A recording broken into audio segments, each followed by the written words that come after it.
யார் வேணா கேட்பாங்க. அதுதாங்க ஜனநாயகம். ஆட்சியில் இருப்பவர்களை ஓட்டு போட்டவன் ஓட்டு போடாதவன் முதற்கொண்டு எல்லாரும் கேட்கலாம்.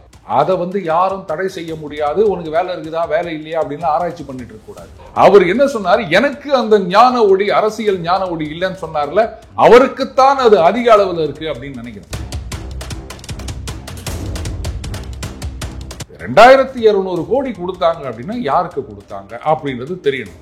தம்பி, வெறும் வாட்ஸ்அப் சாட்டு, பவர் பாயிண்ட் இதை வச்சு கேஸ் போட்டா லோக்கல் கோர்ட்ல கூட நிக்காது. அப்படி இருக்குச்சு அவன் போயிட்டு பிரைவரின்னு சொன்னான்னா இதை தூக்கி பிடிச்சி நீங்க ஒரு கும்பல் ஆடுது. ஊடகங்கள் ரொம்ப விசுவாசமா இருக்காங்க, வைகோ அவர்களோட விசுவாசமா இருக்காங்க அப்படின்னு சொல்ல முடியுமா? எனக்கு பதில் சொல்லுங்க. வாய்க்கு வந்ததா உளறி நிற்கிறார். அவர் சொல்றதெல்லாம் அவர் கூட்டணிக்கே ஆப்பாய் நிற்குது. சரி, என் பையன் நல்லா இருக்கணும், அவனுக்கு ஒரு பதவி வருது, இல்ல பணம் வருது அப்படின்னு சொன்னா நான் கூட குட்டிகரணம் போடுவேன். நானே பண்ணும்போது அண்ணன் வைகோ பண்ண மாட்டாரா, என்ன கட்சியில இருந்து நீக்கி விட்டார்கள் அப்படின்லாம் வேற புலம்பி இருக்காரு. சரி, நீக்கிட்டாங்கல்ல, நான் உங்களை விட மாட்டேன், என் ராசி உங்களை விடாதுன்னு சொல்லிட்டு அங்கேயே போய் ஒட்டிக்கினார் போல. வெக்கமா இல்ல? அப்போ சீமான் அவர்களுடைய லெவல்ல தான் வைகோ அவர்களுடைய பேச்சையும் வச்சு பார்க்கணும்.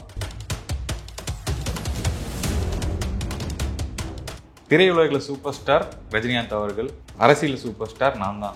ஏன்னா அவரை சந்திச்சதுக்கே என் மேல சாயத்தை பூசுறீங்க, it's not fit for me, அக்லியா இருக்கு.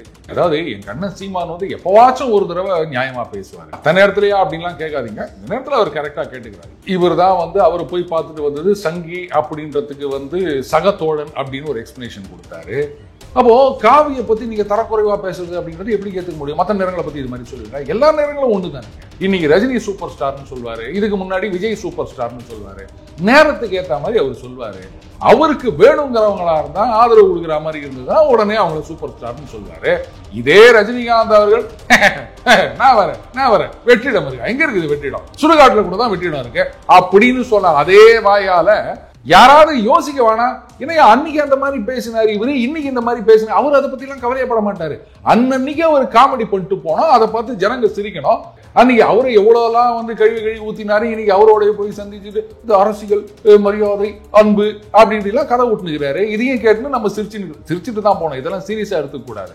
திரையுலகத்துல வேணா ரஜினிகாந்த் சூப்பர் ஸ்டாரா இருக்கலாம். அரசியலை பொறுத்த வரைக்கும் அண்ணன் சீமான் அவர்கள் சூப்பர் ஸ்டார் இல்ல, பவர் ஸ்டார்.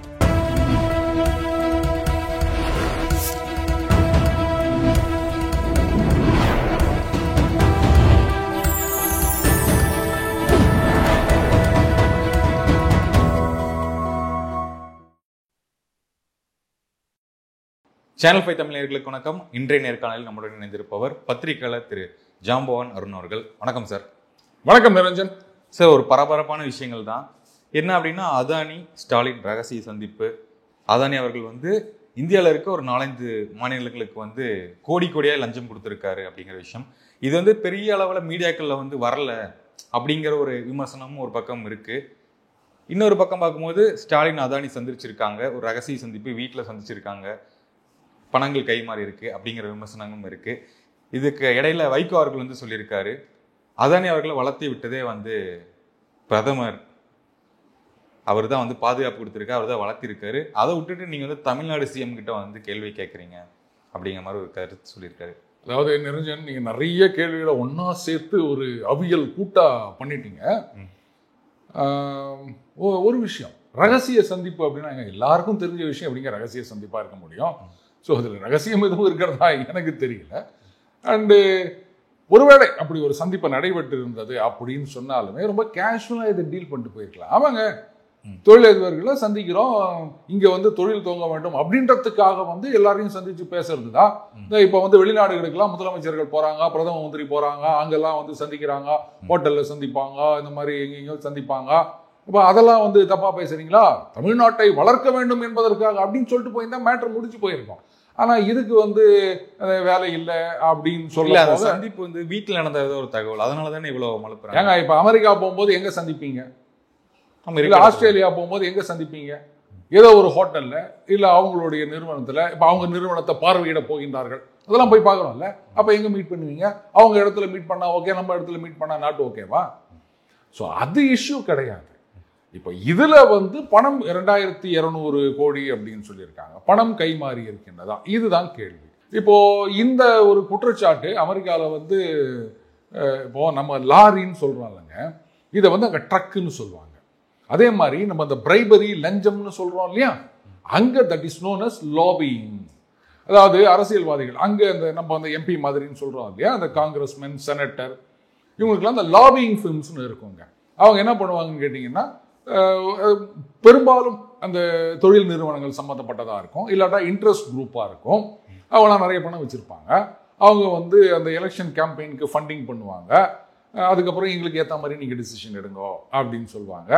இதெல்லாம் அங்கே லீகல், இங்கே அது இல்லீகல், அங்கே லீகல். அப்படி இருக்குச்சே அவன் போயிட்டு பிரைபரின்னு சொன்னான்னா இதை தூக்கி பிடிச்சி நீங்கள் ஒரு கும்பல் ஆடுது, நம்பர் 1. அடுத்தது, இந்த குற்றச்சாட்டுகள் வந்து எந்த விதமான ஆதாரமும் இல்லை அப்படின்றதுக்கு ஒரே ஒரு விஷயம் நான் சொல்லவா? இதுல குற்றம் யார் மேல சொல்லிக்கிறாங்க? அதானி. அப்ப உடனே நீங்க மோடி அப்படின்னு சொல்லிடுவீங்க. ஆனா இங்க ஊடகங்கள் அதை பத்தி பெருசா பேசல அப்படின்னும் போது, ஏங்க அதானிக்கு எதிரா மோடிக்கு எதிரா ஒரு சான்ஸ் கிடைச்சதுன்னா இந்நேரம் பின்னி பேராஞ்சி இருக்க மாட்டாங்களா? தினைக்கும் ஒரு வாரம் தொடர்ந்து இங்க 8 மணிக்கு 9 மணிக்கு அதுதானே டிஸ்கஷன் ஓடிட்டு இருக்கோம். அப்ப அதை பத்தி யாருமே பேசல அப்படின்னு சொன்னா, அப்போ இதுல அதானி மோடி மீது எந்த பிரச்சனையும் இல்லையா, இல்ல அதானி மீது பிரச்சனை இல்லையா, இல்ல இங்க இருக்கவங்க மேல பிரச்சனையா? கேள்வி வருதா இல்லையா உங்களுக்கு? இப்போ ஊடகங்கள் ரொம்ப விசுவாசமா இருக்காங்க, வைகோ அவர்களோட விசுவாசமா இருக்காங்க அப்படின்னு சொல்ல முடியுமா? எனக்கு பதில் சொல்லுங்க. எல்லாம் சொல்றாங்களே, அப்ப ஏன் இன்னைக்கு அதை பத்தி பேசல? மோடிக்கு எதிராக உங்களுக்கு நல்ல சான்ஸுங்க. பாராளுமன்ற கூட்டத்தொடர் நடைபெறுகின்றது. அண்ணன் ராகுல் காந்தி வந்து இதையே சொல்லி நிற்கிறாரு, அதானி வந்து ஒத்துப்பாரா அப்படின்னு. இவர் மட்டும் ஒத்துக்கினாரா நேஷனல் ஹெரால்டு கேஸ்ல? இல்ல வந்து இந்த மோடி அப்படின்ற ஒரு சமுதாயத்தினரை இழிவாக பேசினார், இதுல அவர் ஒத்துக்கினாரா? பெனால்டி பனிஷ்மெண்ட் கொடுத்து கூட அப்பீல் போனார்ல. ஐயோ எனக்கு வந்து முதல்ல எம்பி பதவியை கொடுங்க போய் கேட்டார்ல. அப்ப அவருக்கு அதையே சொல்லலாமா? யார் தான் ஒத்துப்பாங்க?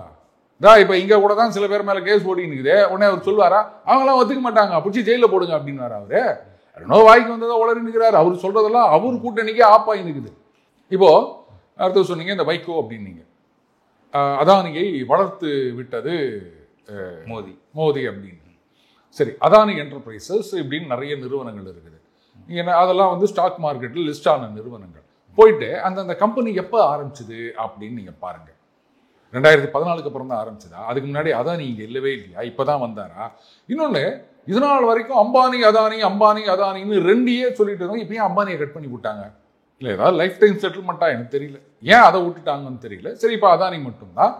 வைகோ அவர்களுக்கு வந்து இந்த கிரேக்க புராணங்கள் அதெல்லாம் வந்து கிரேக்க சரித்திரம்லாம் ஞாபகம் இருக்குங்க. ஆனால் கண்டெம்பரரி ஹிஸ்டரி அப்படின்றது மறந்து போயிடுச்சு அப்படின்னு நினைக்கிறேன். அதானி என்டர்பிரைசஸ் வளர்ந்தது அப்படின்றது காங்கிரஸ் ஆட்சி காலத்தில். அடுத்தது அவர் இன்னொன்று சொன்னார், இந்த மாதிரி வந்து ஏரோப்ளேனில் கூப்பிட்டு போனார் பிரதம மந்திரி அப்படின்னு.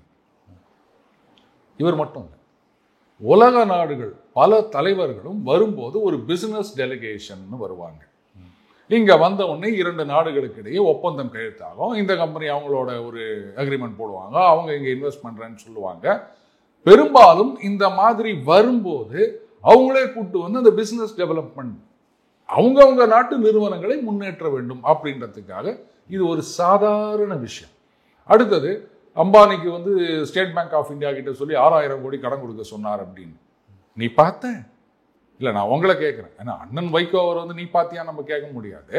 இந்த மாதிரி பக்கத்துல இருந்து பார்த்தா மாதிரி. இதுல எனக்கு இன்னொன்று, இந்த சீமானோட போட்டியா இருக்காரோ அப்படின்னு சொல்லிட்டு அவர் சொன்னார். இந்த மாதிரி வந்து என்னை அங்கேருந்து திருப்பி அனுப்பும் போது 57 பேரோட அனுப்பிச்சாங்க. அங்கே வந்து ஏதோ மீன்ல ஏதோ ஒன்று புட்டு அதெல்லாம் குத்தாங்கன்னு இந்த ஆமகரிங்க போட்டியா இவர் ஏதோ சொல்லினுக்கிறார் போல இருக்கு. அப்போ சீமான் அவர்களுடைய லெவல்ல தான் வைகோ அவர்களுடைய பேச்சையும் வச்சு பார்க்கணும். அடுத்தது அவர் என்ன சொல்றாரு, பிரதம மந்திரி தான் குற்றவாளி அப்படின்னு. அதை சொல்றதுக்கு இவர் யாரு? அமெரிக்காவிலேயே குற்றச்சாட்டுன்னு தான் சொல்லிக்கிறாங்களே தவிர ஒன்றும் தீர்ப்பு வரவில்லை. தேடப்படும் குற்றவாளி அப்படிங்கிற மாதிரிலாம் சொல்லியிருந்தாங்க. தேடப்படும் குற்றவாளி எல்லாம் கிடையாதுங்க. அவங்களுக்கு வந்து வெளிநாட்டுக்காரங்களை சம்மன் அனுப்புறதுக்கு பவர்ஸ் எல்லாம் கிடையாது, புரியுதுங்களா? சொல்லிக்கலாம், அவ்வளவுதான். அப்படி பார்க்க போனா அது பாருங்க, இந்த அமெரிக்காவில் வந்து இது ஒரு அவங்களுக்கு ஒரு ஃபேஷன். நினைச்சா திடீர்னு வந்து யாராவது ஒரு நாட்டோட பிரதம மந்திரி பிரசிடென்ட் அவங்க மேலெல்லாம் கேஸ் போடுறேன் அப்படின்வாங்க. இதெல்லாம் ஒரு காமெடி அப்படின்னு வச்சுக்கோங்களேன். நாம கூட தான் போயிட்டு இங்கேருந்து இந்த மாதிரிங்க நான் பைடனுக்கு எதிராக ஒரு கேஸ் போடுறேன் அப்படின்னு ஒரு கம்ப்ளைண்ட் கொடுத்துட்டு வாங்க. சப்போஸ் அங்கே இருக்கவருக்கு வந்து பைடன் அமெரிக்க பிரசிடென்ட் அப்படின்னு அது தெரியல, அந்த ரைட்டர் வாங்கி வச்சுனாருன்னா அப்புறம் நாளைக்கு சொல்லலாம், பார்த்தீங்களா அமெரிக்க பிரசிடென்ட் மேலேயே நாங்கள் கேஸ் போட்டோம் அப்படின்னு சொல்லலாம். இது ஒரு காமெடி பீஸாக தான் பார்க்கணும். வைகோவை சொல்லலை, இந்த கேஸை சொன்னேன், நீங்கள் தப்பாக நினச்சிக்காதீங்க. அதனால வெறும் குற்றச்சாட்டு லெவல்லையே வந்து இவர் வந்து குற்றவாளின்னு சொல்றது சட்டப்படி குற்றம். அண்ணன் வைகோ அவர்களுக்கு தெரியாத சட்டம் ஒன்று இல்லை. ஆனா அவரே இப்படி வந்து குற்றவாளி அப்படின்னு சொல்றாருன்னா கரெக்ட், என்னால புரிஞ்சிக்க முடியுதுங்க. ஒன்று சொல்லுவாங்க, நாமெல்லாம் கஷ்டப்படுறதெல்லாம் அந்த ஒரு ஜான் வயிற்றுக்காக அப்படின்னு சொல்லுவாங்க. அது வந்து இந்த மாதிரி இளமை பருவத்தில். அதுக்கப்புறம் கொஞ்சம் வளர்ந்து இப்போ ஒரு பசங்க அப்படின்லாம் ஆன பிறகு பசங்க நல்லா இருக்கணும் அப்படின்றதுக்காக அப்படின்வாங்க. சரி, என் பையன் நல்லா இருக்கணும், அவனுக்கு ஒரு பதவி வருது, இல்லை வந்து பணம் வருது அப்படின்னு சொன்னால் நான் கூட குட்டிக்கரணம் போடுவேன். நானே பண்ணும்போது அண்ணன் வைகோ பண்ண மாட்டாரா? அவர் அடிக்காத குட்டிக்கரணமா, அவர் அடிக்காத பல்ட்டியா? இதே இன்றைய முதலமைச்சர் ஸ்டாலின் அவர்களை பற்றி அவருக்கு ஒன்றுமே தெரியாது. நான் ரொம்ப பாலிஷ்டாக சொல்கிறேன். அதுக்கப்புறம் இப்படி ஒன்று செய்யலாம் இப்படின்லாம் அருவருக்கத்தக்க வகையில் பேசினவர் தான் அண்ணன் நாஞ்சில் சம்பத்துக்கு போட்டியா பேசினவர் தான் வைகோ அவர்கள். என்னை வந்து கட்சியிலிருந்து நீக்கி விட்டார்கள் அப்படின்லாம் வேற புலம்பியிருக்காரு. இப்ப அங்கேயே போயிட்டு சரி நீக்கிட்டாங்கல்ல, நான் உங்களை விட மாட்டேன், என் ராசி உங்களை விடாதுன்னு சொல்லிட்டு அங்கேயே போய் ஒட்டிக்கினார் போல. வெக்கமா இல்லை? இதே நாக்கு தானே பேசிட்டு முதலமைச்சரை பத்தி, அவங்கள பத்தி எவ்வளவு தரக்குறைவா பேசினாரு. கொஞ்சம் கூட ஒரு வெக்கம், மானம், சூடு, சொரணை இல்லாம அங்கேயே போயிட்டு பல்லுக்கு தூக்கி வச்சு நிற்கிறாரு. பிள்ளைக்கு வந்து ஒரு பதவி வேணும், அவருக்கு அரசியல் எதிர்காலம் வேணும் அப்படின்றதுக்காக. இதெல்லாம் அவர்கிட்ட கேட்கலாம்ல. அவர் சொல்றாரு பிரதம மந்திரி குற்றவாளி அப்படின்னு. அப்போ நீங்க இது மாதிரிலாம் பேசினீங்களா சார், இதுக்கு என்ன சார் சொல்றீங்க அப்படின்னு கேட்கலாம் இல்லையா? 2200 கோடி கொடுத்தாங்க அப்படின்னா யாருக்கு கொடுத்தாங்க அப்படின்றது தெரியணும். தம்பி, வெறும் வாட்ஸ்அப் சாட்டு, பவர் பாயிண்ட் இதை வச்சு இன்னும் கேஸ் போட்டா லோக்கல் கோர்ட்ல கூட நிக்காது. அமெரிக்கால இவங்க என்னடானா இதை ஒரு நாங்க கேஸ் போட்டோம் அப்படின்னு சொல்லிட்டு ஒரு சீன் போட்டுனுக்குறாங்க. வேற ஒன்றும் கிடையாது. இப்போ கென்யால என்ன பண்ணிட்டாங்க, இதை பார்த்தோன்னே நாங்க எல்லா இதையும் கேன்சல் பண்ணிடுறோம், இங்க ஒரு பேர் குதூகலம் ஆயிட்டாங்க, பார்த்தீங்களா இது மாதிரி ஆயிடுச்சு அப்படின்னு. தான்சானியால சொல்லிட்டாங்க, நீ என்ன வேணா கேஸ் போட்டுக்கோ, we will go with the agreements. நாங்கள் அது போர்ட்டாக இருக்கட்டும், பவர் செக்டாராக இருக்கட்டும், நாங்கள் அதானி என்டர்பிரைசஸோட இருக்கிறத இதை கேன்சல் பண்ண மாட்டோம் அப்படின்னு சொல்லிட்டாங்க.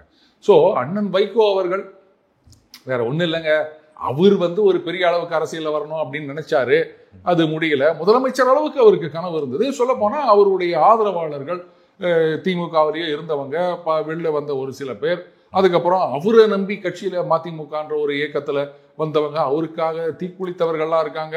அவங்கெல்லாம் இவர் வந்து பெரிய அளவுக்கு போவார், ஒரு முதலமைச்சர் அளவுக்கு போவார், மத்திய மந்திரி அளவுக்கு போவார் அப்படின்லாம் கனவு கொண்டு இருந்தார்கள். இவருக்கும் இருந்தது. கட்சியில் அது சரி வரல. சரி, நமக்கு தான் அது வரல, நம்ம பையனையாவது ஒரு ஸ்டெப்பாவது கொஞ்சம் ஒரு எம்பி இப்படியாவது ஏதாவது பண்ணி வைப்போம், அரசியலில் நிரந்தரமா ஒரு எம்பி ஆகிறதுக்காவது ஒரு வாய்ப்பு இருக்கா அப்படின்றதுக்காக. நிரந்தர எம்பி வாய்ப்பு இருக்கா? என்ன பண்றது, கூட்டணி நாங்கள் அது பாருங்க, நாங்கள் உங்களுக்கு எல்லாம் அது பாருங்க, அவங்களாவது 15-10 வாங்கிக்கணும் உங்களுக்காக வந்து கோச்சம் போடுறாங்க, நான் எதுவுமே வாங்காம கோச்சம் போடுறேங்க, என் பிள்ளைக்கு மட்டும் பதவி கொடுத்துருங்க அப்படின்னு கூட நினைக்கலாம் இல்லையா?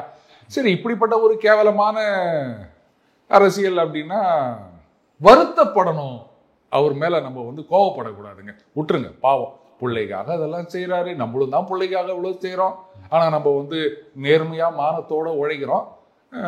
அதனால அதையும் இதையும் கம்பேர் பண்ணலாமான்னு கேட்காதீங்க. பட் இனியும் எனக்கு வருத்தம் தான் வருகிறது அண்ணன் வைகோ. ஓகே சார், இந்த அதானி விஷயம், அதானி இந்த மீட்டிங் இதெல்லாம் வந்து அபிஷியலாவே இருக்கட்டும், வீட்டில் வந்து பார்க்கலாம், அங்கே ஹோட்டலில் பார்க்கலாம், எங்கே வேணா பார்க்கலாம் அப்படிங்கிற மாதிரி சொன்னீங்க. ஆனால் இதுக்கு வந்து நீங்கள் அதானி சந்திச்சிருக்கீங்க, ஒரு ரகசிய சந்திப்பு இருக்கு அப்படின்னு மருத்துவர் நிறுவனர், பாமகவுடைய நிறுவனர் ராமதாஸ் அவர்கள் ஒரு அறிக்கையை விட்டுருந்தாரு. அதை பற்றி ரிப்போர்ட்டர்ஸ் கேட்கும் போது அவருக்கு வேலை இல்லை அப்படின்ட்டு முதலமைச்சர் வந்து சொல்லியிருந்தாரு. அப்படிங்கும்போது அந்த பேசுனது வந்து ரொம்ப அதிகாரமிக்கமாக இருந்துச்சு, ரொம்ப தோரணையாக பேசுகிறாரு, இது வந்து தேவையில்லாத வார்த்தைகள் அப்படிங்கிற மாதிரி நிறைய கண்டனங்கள், ஆர்ப்பாட்டங்கள் எல்லாம் போட்டிருக்கு. அன்புமணி ராமதாஸ் அவர்களும் வந்து இதுக்கு வருத்தம் தெரிவிக்கணும் அப்படின்னு சொல்லியிருந்தாரு. ஆனால் அதுக்கு வந்து சேகர் பாபு அவர்கள் வந்து வருத்தம் தெரிவிக்க முடியாது, எந்த நாங்கள் வார்த்தையை வந்து தப்பெல்லாம் விடலை அப்படிங்கிற மாதிரி சொல்லியிருந்தாரு. இது எப்படி கரெக்டான விஷயமா? அதாவதுங்க, மன்னிப்பு கேட்க வேண்டும் அப்படின்னு கேட்டாங்க, அதெல்லாம் முடியாது அப்படின்னு சொல்லிட்டாங்க. மன்னிப்பு என் அகராதிலேயே இல்லாத வார்த்தை அப்படின்னு கூட சொல்லியிருக்கலாம். வேலை இல்லை அப்படின்னு சொல்றது தவறான வார்த்தை பிரயோகம், அதை வந்து யாராலையும் ஏற்றுக்க முடியாது. ஏன்னா ஒரு அரசியல், ஒரு ஜனநாயகம் அப்படின்னு வந்தாச்சுன்னா வேலை இருக்கவன் வேலை இல்லாதவன் எல்லாரும் கேள்வி கேட்பான். இப்போ நீங்க கேட்கலையா, நான் கேட்கலையா? இப்போ நமக்கு என்ன வேலை இருக்கா அப்படின்னு யாராவது கேட்பாங்களா?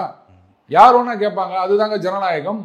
ஆட்சியில் இருப்பவர்களை ஓட்டு போட்டவன் ஓட்டு போடாதவன் முதற்கொண்டு எல்லாரும் கேட்கலாம். அதை வந்து யாரும் தடை செய்ய முடியாது. உனக்கு வேலை இருக்குதா வேலை இல்லையா அப்படின்னு ஆராய்ச்சி பண்ணிட்டு இருக்க கூடாது. சரியா? நிஜமாகவே ஐயா ராமதாஸ் அவர்களுக்கு தான் வந்து அது என்னது ஞான ஒளியா அது இருக்குன்னு நினைக்கிறேன். என்ன அழகா மெச்சூரிட்டியோட அவர் பதில் கொடுத்திருந்தார் பாத்தீங்களா? சோ அவர் என்ன சொன்னார், எனக்கு அந்த ஞான ஒளி, அரசியல் ஞான ஒளி இல்லைன்னு சொன்னார்ல, அவருக்குத்தான் அது அதிக அளவில் இருக்கு அப்படின்னு நினைக்கிறேன். ரொம்ப அழகா அவர் டீல் பண்ணியிருந்தாருங்க. ஸோ இப்போ என்ன ஆயிப்போச்சு, இதை பார்க்குற ஜனங்கள் என்ன யோசிப்பாங்க? அவர் வந்து வேலை இல்லை அப்படின்னு சொல்லிட்டு போயிட்டாரு, பட் இவர் வந்து எவ்வளவு டிப்ளமேட்டிக்காக அதை டீல் பண்ணியிருக்காரு பாரு அப்படின்னு தானே தோணும். இப்போ உங்க முன்னாடி நான் ஒன்று சொல்றேனே, என்ன கேட்டா பாஜகவில் தருமபுரி தொகுதியில் இவங்க சௌமியா அன்புமணி அவர்கள் தானே நின்று தோத்து போனாங்க. அவங்கள வந்து மகாராஷ்டிராலேயோ இல்லை வேற ஒரு மாநிலத்திலேயோ ராஜ்யசபா எம்பி ஆக்கி அவங்களுக்கு வந்து மினிஸ்டர் ஆஃப், சரி கேபினட் மினிஸ்டர் ஆகட்டும், மினிஸ்டர் ஆஃப் ஸ்டேட் லெவலில் என்விரான்மெண்ட் அண்ட் ஃபாரஸ்ட், ஏன்னா அதில் அவங்க ரொம்ப ஆர்வமுடையவர்கள். அப்படி இல்லைன்னா நம்ம முன்னாள் மத்திய பிரதேச சிஎம் சௌஹான், அவர் வந்து விவசாயத்துறை மந்திரியா இருக்காரு, அங்க வந்து minister of state for agriculture, அப்படி ஒரு போஸ்ட் கொடுத்தாங்க அப்படின்னா அந்த டிபார்ட்மெண்ட்டுக்கும் நல்லா இருக்கும், தமிழகத்துக்கும் நல்லா இருக்கும், கூட்டணிக்கும் நல்லா இருக்கும் அப்படின்னு நினைக்கிறேன். சரி நினைப்போமே, என்ன எப்போ நடக்குதா அப்படின்றத பார்ப்போம். இது வந்து அந்த வேலை இல்லை அப்படின்னு சொன்னதை யாராலும் ஏற்றுக்கொள்ள முடியாது. அண்டு இது அரசியல்ல மிக சொன்ன விஷயம் வந்து உங்களுடைய கெஸ்ஸா கணிப்பு எப்படி எடுத்துக்கலாம்? இல்லம்மா, இது மாதிரி நடந்தா நல்லா இருக்கும் அப்படின்னு நம்ம சொல்றோம் இல்லையா? அது நடந்தா நல்லா இருக்கும் அப்போ சொல்லிக்கிறோம், அது அன்றைக்கே சொன்னோம் பாருங்க அப்படின்னா அது ஒரு பில்டப் தானே, வேற என்ன? எல்லாரும் பில்டப் பண்ணிக்கும் போது நமக்கு நாம ஒரு பில்டப் கொடுத்துக்க வேணாமா? அதனால இந்த விஷயத்துக்கு சார் சீமானும் சொல்லியிருந்தாரு, இதை சொல்றதை விட உங்களுக்கு வேற என்ன வேலை இருக்கு அப்படின்னு அவரும் கேட்டிருக்காரு. கரெக்டான கேள்வி. அதாவது என் கண்ணன் சீமான் வந்து எப்பவாச்சும் ஒரு தடவை நியாயமா பேசுவாருங்க, மற்ற நேரத்திலையா அப்படின்லாம் கேட்காதீங்க. இந்த நேரத்தில் அவர் கரெக்டாக கேட்டுக்கிறார். யார் கேள்வி கேட்டாலும் பதில் சொன்னேன். இதைத்தான் நான் சொன்னேன், யார் வேணா கேள்வி கேட்கலாம், உனக்கு வேலை இருக்குதா, நீ என்ன வேலை பார்க்குற அப்படின்லாம் கேட்டு இது பண்ண முடியாது. இப்போ பத்திரிகையாளர்கள் வந்து கேட்குறாங்க, அவங்களுக்கு வந்து வேலை இருக்கின்றது, பத்திரிகையாளர் வேலை, அதனால அவங்களுக்கு பதில் சொல்லுவோம் அப்படின்னா இது என்னங்க? இது யார் வேணா யாரை வேணா கேள்வி கேட்கலாம், இதுதான் வந்து ஜனநாயகம். அப்போ வந்து வேலை இல்லையா அப்படின்னா, இப்போ அண்ணன் சேகர் பாபு பிடிச்சிக்கினாரு, எடப்பாடியாருக்கு வேலை இல்லை அப்படின்னு, நீங்கள் தான் வேலை கொடுங்க. இல்லை நாளைக்கு மக்கள் அவங்களுக்கு வேலை கொடுத்துட்டாங்கன்னு என்ன பண்ணுவீங்க? அவங்க வேலை போயிருமே, அதை யோசிக்கணும். இது வந்து யாராலும் ஏற்றுக்கொள்ள முடியாத விஷயம். இது இன்னும் சொல்ல போனால் கள்ளக்குறிச்சி, நான் முதல்லயே சொல்லியிருந்தேன், இந்த கள்ளக்குறிச்சி சம்பவம் அப்படின்றது வந்து அந்த திமுக 2026 தேர்தலுக்கு பிறகு அது ஒரு முக்கியமான விஷயமாக பார்க்கப்படும் அப்படின்னு. அது அதே மாதிரி தான் ஆதவ அர்ஜுன் அவர்கள் என்ன சொன்னார், இந்த மது போதை ஒழிப்பு அதை ஏன் இப்போ நடத்துறீங்க அப்படின்னு கேட்கும்போது கள்ளக்குறிச்சி இன்சிடென்ட் ஒரு ட்ரிகர்னு சொன்னார். ஞாபகம் இருக்கா? இதைத்தான் நாம் அன்னைக்கே சொல்லியிருந்தோம். அதே மாதிரி அடுத்த ஒரு முக்கியமான ட்ரிகராக இந்த வேலை இல்லை அப்படின்றதும் அந்த ஞான ஒளி அப்படின்றதும் இருக்க போகின்றது.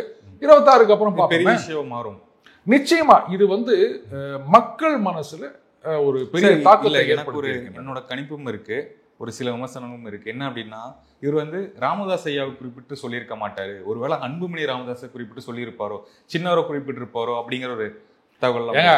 நீங்க இவரை சொல்லுங்க, அவரை சொல்லுங்க, எவரை சொன்னாலும் அந்த இம்பாக்ட் இஸ் தி சேம். புரியுதுங்களா? கேள்வி கேட்கும் போது அவர் பேரை சொல்லி தான் இது பண்றாங்க, அதுக்கு அவர் பதில் சொல்லியிருக்காரு. எல்லாரும் தான் கேள்வி கேட்டிருக்காங்க. வேலை இல்லை அப்படின்னா அப்ப என்ன பண்ண? நீங்களும் தான் கேட்குறீங்க, நானும் தான் கேட்கிறேன்.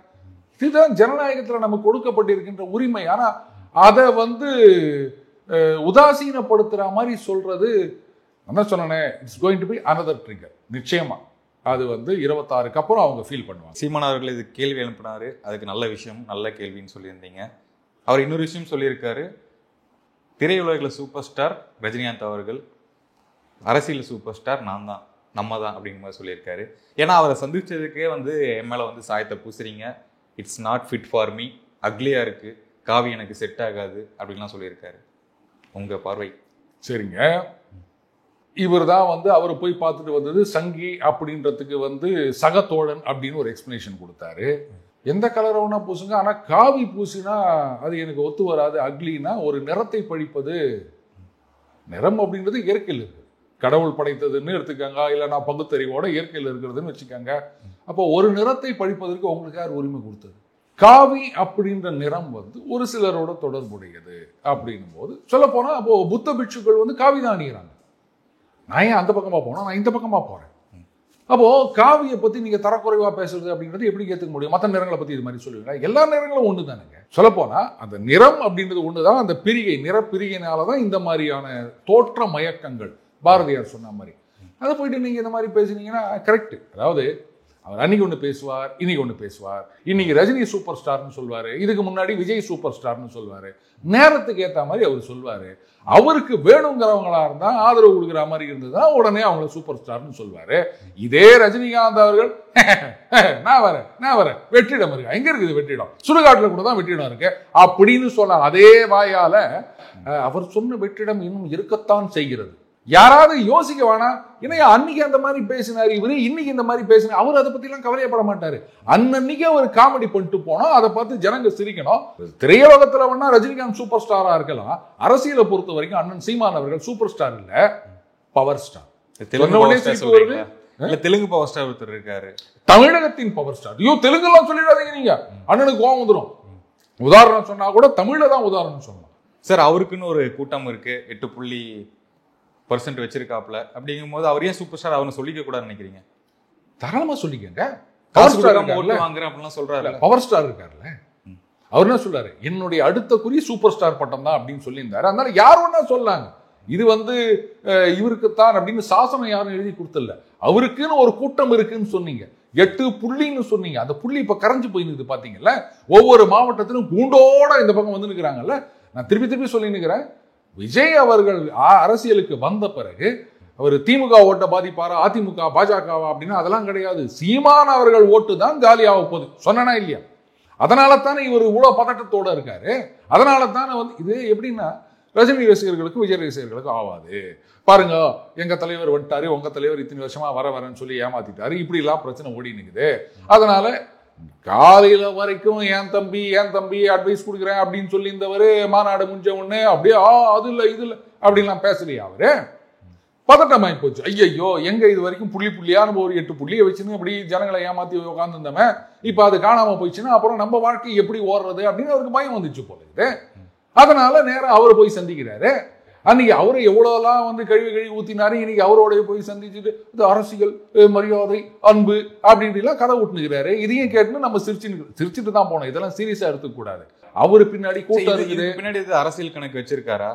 அந்த வேற என்னங்க, இப்ப ரஜினி ரசிகர்கள் நமக்கு ஓட்டு போடுவாங்க அப்படின்னு நினைச்சுக்கிறாரு. இதெல்லாம் நடக்க போறது கிடையாது. இந்த 8 புள்ளின்னு சொன்னீங்கல்ல, அந்த புள்ளி எவ்வளவு புள்ளியா கலைஞ்சு போகுதுன்றதை 26 தேர்தலுக்கு பிறகு நீங்க பார்க்க தானே போறீங்க.